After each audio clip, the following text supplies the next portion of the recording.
Vidéo assez chargée en actualité, mais bon et bravo Curpur, donc je compte sur vous pour être attentif durant cette dernière. On va parler de la BCE qui s'inquiète de la montée en puissance des stablecoins. On va parler du stablecoin de PayPal qui tente un petit peu de convertir les gens au stablecoin, en proposant un chouette petit rendement annuel.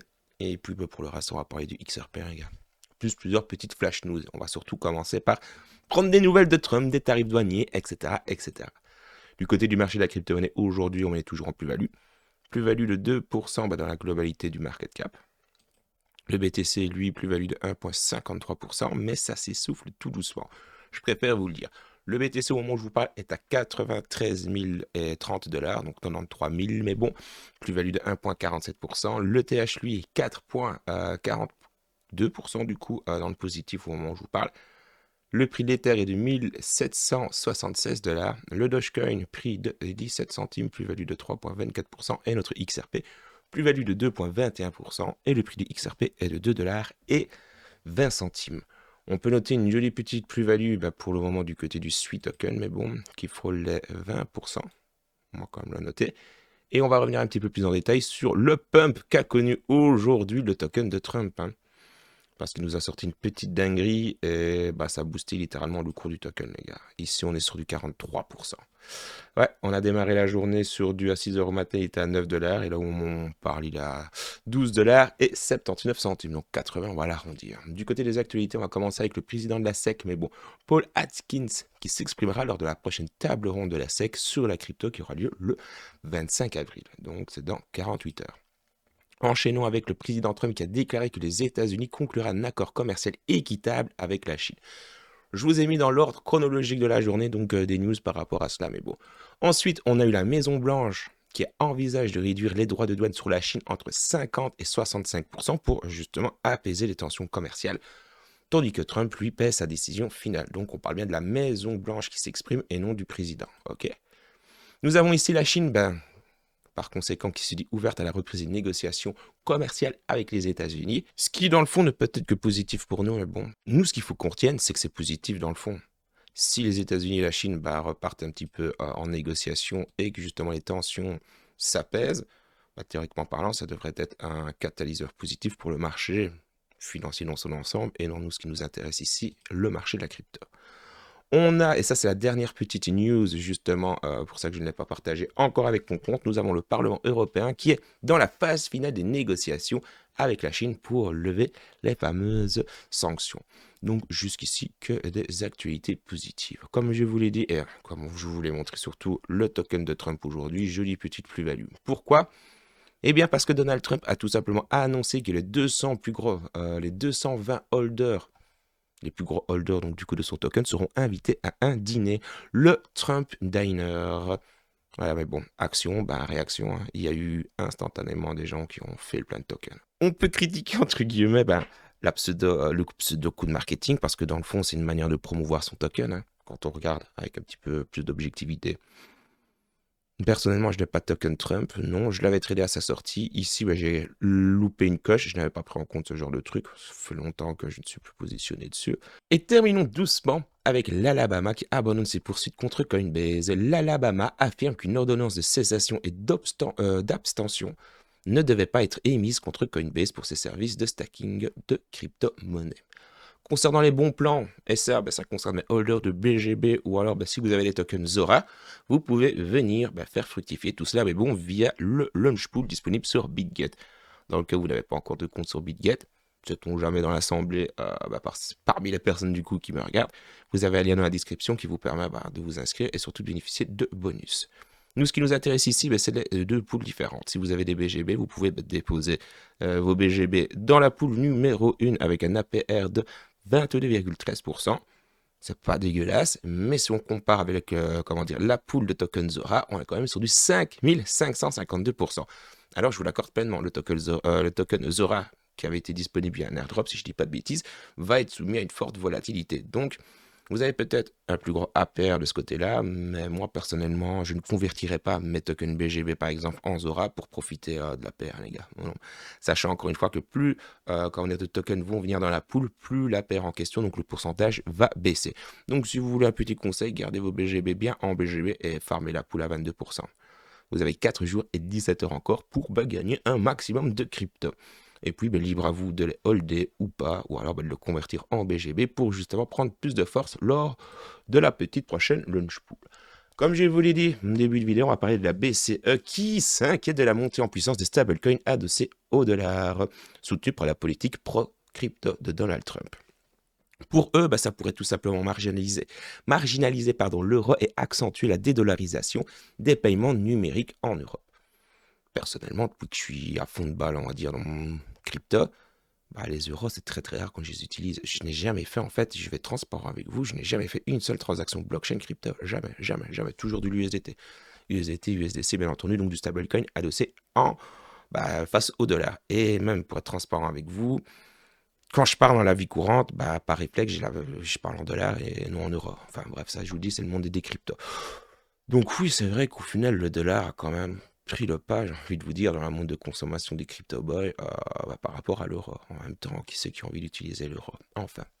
En réponse, l'Europe poussera pour une réglementation plus stricte des stablecoins jugées trop permissives et compte promouvoir l'euro numérique comme alternative centralisée pour préserver la souveraineté monétaire européenne. Un vote crucial de l'Eurogroupe en octobre 2025 déterminera le passage à la phase de mise en œuvre de l'euro numérique soutenu par des pays comme la France et l'Allemagne. C'est bizarre, hein. Bref. Mais encore une fois débattu par d'autres. Christine Lagarde et Piero Cipollone soulignent l'urgence de ce projet pour contrer les stablecoins étrangers, bien que leur rôle reste marginal dans la finance traditionnelle pour l'instant. On va parler maintenant de PayPal, les gars. PayPal annonce offrir un rendement annuel de 3,70% sur son stablecoin, donc le PYUSD, aux utilisateurs américains. Pendant que d'un côté du globe, les gens vont avoir une politique pro-crypto et justement, vivre un pseudo Eldorado crypto. Enfin, quand je parle de l'Eldorado, je parle plutôt du pays. Nous, en Europe, on va régresser. Je le dis, je vous le redis. Avec des paiements mensuels, donc en stablecoin PYUSD sur les portefeuilles PayPal ou Venmo. Pourquoi? Pour tout simplement stimuler l'adoption face à une concurrence croissante. Et ouais, les gars, je pense que maintenant, même le stablecoin de... Ouais, non, c'est info sûr. Le stablecoin de Ripple est déjà devant en capitalisation boursière celui de PayPal, les gars. Non, il a mis une belle petite piste. Et encore, l'adoption ne s'est pas vraiment faite. Si le PYUSD, vous pouvez le trouver sur pas mal de petites plateformes. Le RLUSD, l'adoption n'est pas encore vraiment faite. Enfin. Donc du coup, c'est quand même cool quand on regarde, pour les citoyens américains, un petit paiement mensuel sur le portefeuille PayPal. Moi, PayPal, je ne l'utilise pas vraiment. Je ne suis pas vraiment fan de PayPal. Enfin. Le token a été lancé en 2023 avec Paxos Trust. Le PYUSD, adossé à des réserves solides, atteint 873 millions de dollars en capitalisation boursière, loin derrière l'USDT de Tether avec 145 milliards. 145 milliards, les gars. Tether, c'est quand même un mastodonte. PayPal mise sur la transparence et la conformité et ce rendement pour se différencier.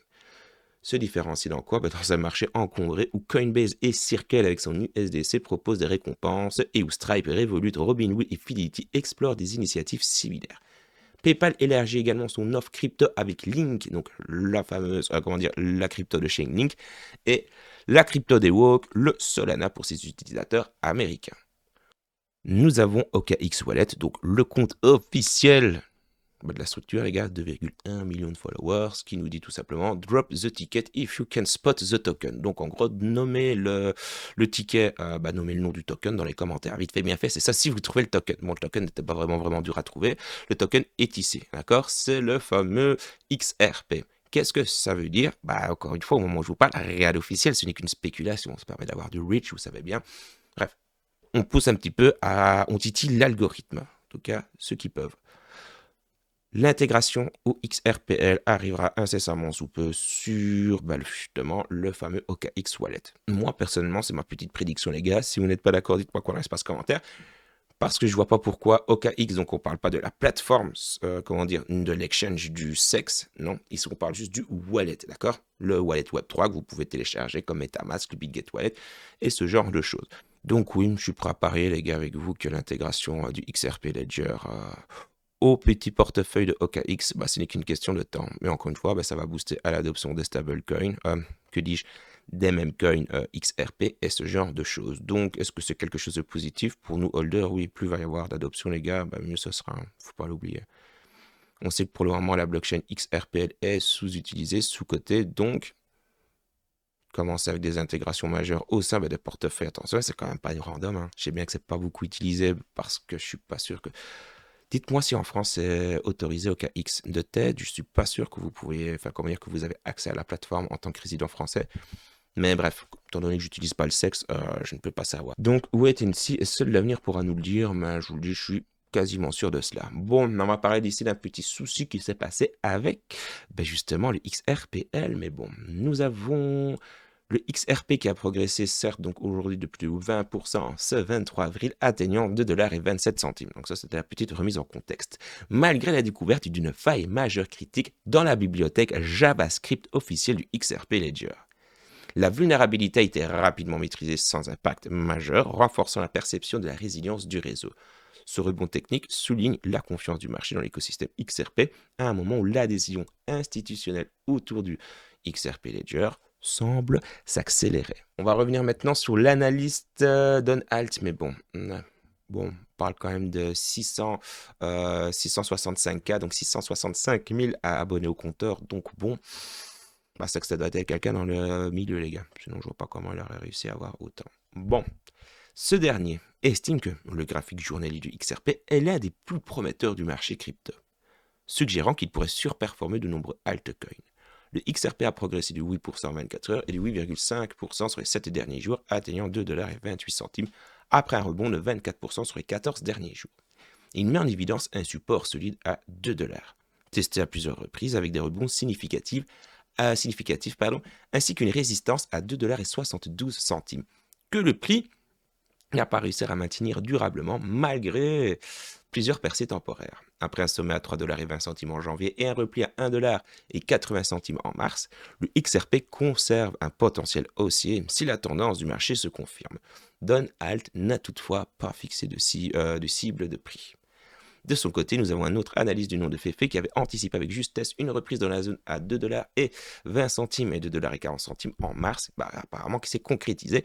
Puis selon lui, une baisse devrait arriver à 1,40 $, voire 1,70 $. Nous avons un autre analyste du nom de Fefe qui lui envisage plutôt un rallye massif, les gars, potentiellement au-dessus des 10 $. Et on sait bien ce que pensent de nombreux analystes du XRP. Les 10 $, théoriquement parlant, ça devrait être une formalité. Moi, de mon côté, encore une fois, si on peut déjà aller rechercher la TH, chose qui va aller faire, ça, je vous repars de mon discours depuis mes débuts, si on peut aller chercher les 5 $ déjà comme premier cap significatif, alors j'ai envie de vous dire oui, les 7 $, les 10 $, let's go quoi. Si on doit avoir un prix champagne, les 10 $, ça ferait plaisir, ou du moins un prix dans ce style-ci. Les 27 $ sur ce run-ci, je suis pas vraiment sûr. Si on arrive aux 27 $ sur ce run-ci, les gars, sachant que... il y a quelques mois d'ici, on pouvait encore acheter le XRP pour quelques centimes. J'ai juste envie de dire, waouh, il n'y a que le marché de la crypto-monnaie qui peut nous offrir des opportunités ainsi. Pour un coup, c'est pas Egrag et c'est non Dark Defender, les gars, non plus, qui nous parlent de prix. C'est vrai qu'au final, on a aussi Standard Chartered qui avait fait des prédictions champagne sur le prix du XRP, mais ici, non. C'est Sistine Research. Avec le petit accent, ça c'est pour vous. Bref, la structure prévoit une hausse du XRP dans une fourchette de 33 $, voire 50 $, une estimation qu'elle juge conservatrice. Cette projection intervient alors que le XRP a atteint les 2,28 $, en progression de plus de 6% sur les dernières 24 heures, et ça on s'en fout au final parce que ça bouge tout le temps. Quoi qu'il en soit, comme tous les autres altcoins, la montée du XRP, de l'ETH et de tous les altcoins, c'est le Bitcoin qui mène la danse. Donc si le Bitcoin se porte bien, souvent, j'ai envie de vous dire, dans la globalité des cas, les altcoins se portent également bien.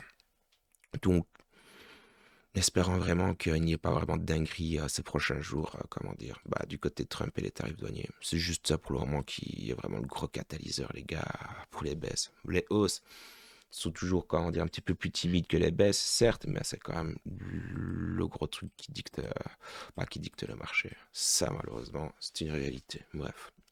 Cette prévision repose sur la cassure du triangle symétrique amorcé après le sommet à 3,80 $ en janvier 2018, avec une percée décisive anticipée en novembre 2024, consécutive à une éventuelle victoire de Trump pour atteindre 3,39 $ en janvier 2025. Elle serait suivie d'une consolidation dans un canal parallèle entre 2 et 3 $. Donc pour le moment, apparemment, comme beaucoup d'autres analystes, les gars, c'est OK. Sistine compare cette structure au rallye de 2017 où le XRP avait bondi de 1457% après une consolidation similaire. Une interprétation du graphique en cup and handle pourrait même viser une fourchette de 77 voire 100 $. Ouais, vous l'avez bien entendu, 100 $. En ligne donc avec d'autres analystes comme CryptoMinder qui lui a un objectif de 50 $ d'ici 5 ans ou Armando Patoja qui lui est plus du côté des 100 $. Une hausse vers les 33 voire 50 $ nécessiterait une progression de 1347% ou alors de 2092%. Mais bon, si on vise les 50 $ depuis les niveaux actuels.